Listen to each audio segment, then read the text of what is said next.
వచ్చినటువంటి నోటిఫికేషన్లో జరిగినటువంటి రోస్టర్ పాయింట్లో అది ఉద్యోగం వచ్చిన తర్వాత జీవితకాలం రోస్టర్ పాయింట్ ఎఫెక్ట్ అవుతూ ఉంటుంది కాబట్టి మేము సరిచేస్తామని చెప్పినటువంటి మీరు, ప్రజలకి నిరుద్యోగులకి మాట ఇచ్చినటువంటి మీరు ఉన్నటువంటి నోటిఫికేషన్ క్యాన్సిల్ చేసి మేము మెగా డిఎస్సి నోటిఫికేషన్ ఇస్తున్నాం, మెగా ఏపీపీఎస్సి నోటిఫికేషన్ ఇస్తున్నాం, వాళ్ళు 100 మందితో ఇచ్చారు, మేము లక్షల మందితో నోటిఫికేషన్ ఇస్తున్నాం అని లాస్ట్ టైం ఇచ్చినటువంటి నోటిఫికేషన్ క్యాన్సిల్ చేస్తున్నామని చెప్పారు.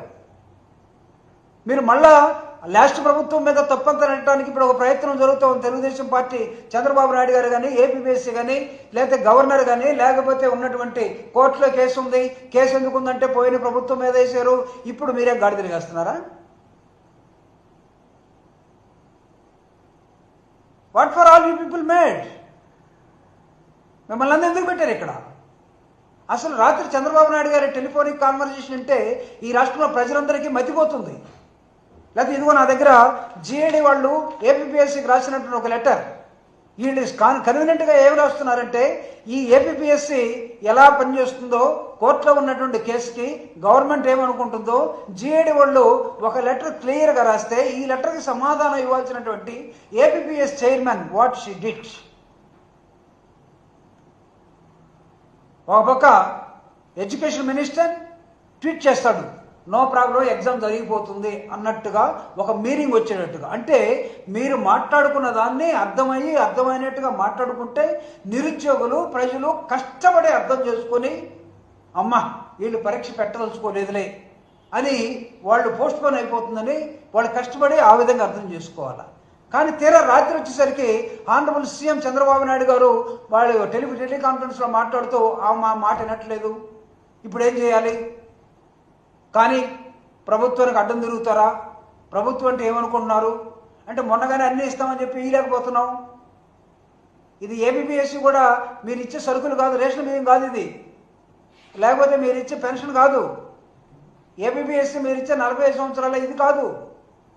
వేరే ఏపీపీఎస్సీ ఉద్యోగాల కోసం సంవత్సరాల తరబడి క్వాలిఫికేషన్ ఉన్నటువంటి నిరుద్యోగులు పోటీ పడి చదువుకొని కోచింగ్లు తీసుకొని జీవితాన్ని పణంగా పెట్టి తల్లిదండ్రుల దగ్గర డబ్బులు తీసుకొని పట్టణాలకు వచ్చి కోచింగ్ సెంటర్లో చేరి ఎగ్జామ్ టయానికి కొంతమంది గర్భిణులుగా ఉన్నటువంటి వాళ్ళు, కొంతమంది పెళ్లి చేసుకునే వాళ్ళు, కొంతమంది లేనటువంటి వాళ్ళు, తల్లిదండ్రుల ఆశలు వీళ్ళ నిరాశలు వీటి మధ్య వచ్చినటువంటి నోటిఫికేషన్ ప్రిపరేషన్ తీరా నోటి దాకా వచ్చి ఎగ్జామ్ రాద్దాం అనుకునేసరికి గందరగోళం.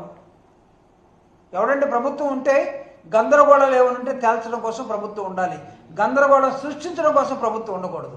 ఒకవేళ అలాంటి ప్రభుత్వం ఉందంటే మీకు పరిపాలన చేత కాదు, మీరు అబద్ధాల రాయిళ్ళు అని స్పష్టంగా మేము చెప్పడానికి ఎక్కడ కూడా మేము వెనక్కి పోవటం లేదు.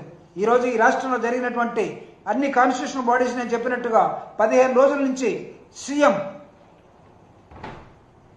Governor, chairman of APPSC and court, case in the court, వీళ్ళు వర్సెస్ నిరుద్యోగులు కూడా రాజకీయ పార్టీ నాయకుల మీద వాళ్ళకి ఎందుకో నమ్మకం పోయింది.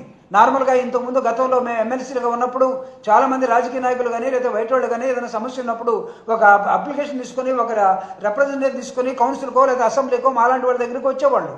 నౌ రాజకీయ పార్టీల మీద నమ్మకం పోయినట్టుగా నిరుద్యోగులు మొత్తం ఎక్కడికి వెళ్ళాలంటే యూట్యూబర్స్ దగ్గరికి వెళ్ళిపోతున్నారు. మా మీద ఒక స్టోరీ చేయండి, దయచేసి ఈ స్టోరీని ప్రభుత్వాన్ని పంపించండి, మా ఆవేదన కవర్ చేయండి అంటే జర్నలిస్టులు ఈరోజు ఈ నిరుద్యోగుల్ని, ప్రజల్ని, బాధల్ని, కష్టాలని ఆదుకునే వ్యక్తుల్లాగా కనపడే దశలోకి ఈ ప్రభుత్వం నెట్టిన తర్వాత ఈ ప్రభుత్వం అవసరమా? కొన్ని లక్షల మంది ప్రజలు ఈరోజు అటు శ్రీకాకుళం కానీ, ఇటు రాయలసీమ కానీ, లేకపోతే మిడిల్లో ఉన్నటువంటి ప్రాంతాలు కానీ ఏ సెంటర్లో ఎవడున్నాడో తెలుసుకొని రాత్రికి రాత్రి మీరు ఎగ్జామ్ లేనట్టుగా, మధ్యాహ్నం అసలు ఎగ్జామ్ పోస్ట్ పోన్ అయినట్టుగా అన్ని టీవీ ఛానల్స్లో breaking news, exam has been postpone, మళ్ళీ కాదు ఎగ్జామ్ ఉన్నట్టుగా కన్ఫ్యూజన్. 10 రోజుల నుంచి పిల్లలు చదవటం మానేశారు. వాళ్ళేదో ఆశ 10 రోజుల టైం దొరికితే నోటిఫికేషన్ మీద క్లారిఫికేషన్ వస్తే ఇంకా బాగా ప్రిపేర్ అవ్వచ్చు కాబట్టి మేము ఇంకా క్వాలిఫై అవుతామని ఒక ఆశ.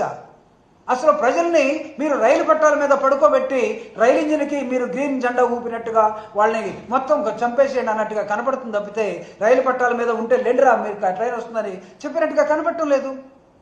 ఈ రాష్ట్రంలో ఈరోజు నిరుద్యోగ సోదరులందరూ కూడా, నిరుద్యోగులందరూ కూడా ఎంత కష్టపడిపోతూ ఉన్నారు. వీళ్ళ ఆశలన్నీ కూడా ఎక్కడికి వెళ్ళాలి? ఈ రాష్ట్రం మీద మీరు నీళ్లు చల్లేసి నిరుద్యోగులతో ఆటాడుకున్నారు, ఉద్యోగులతో ఆటాడుకున్నారు, ప్రజలతో ఆటాడుకున్నారు, ఉమెన్ తోటి ఆటాడుకున్నారు. ఏం సాధించారని ఈ 9 నెలలుగా? ఆఫ్టర్ ఆల్ ఒక కాన్స్టిట్యూషనల్ బాడీ జరపాల్సినటువంటి గ్రూప్ 2 అనే ఒక మెయిన్ ఎగ్జామినేషన్ జరపలేక మొత్తం ఉండి మా మాట వినట్లేదు అంటే you are most unfit being as a chief minister. My dear chief minister, I'm telling you.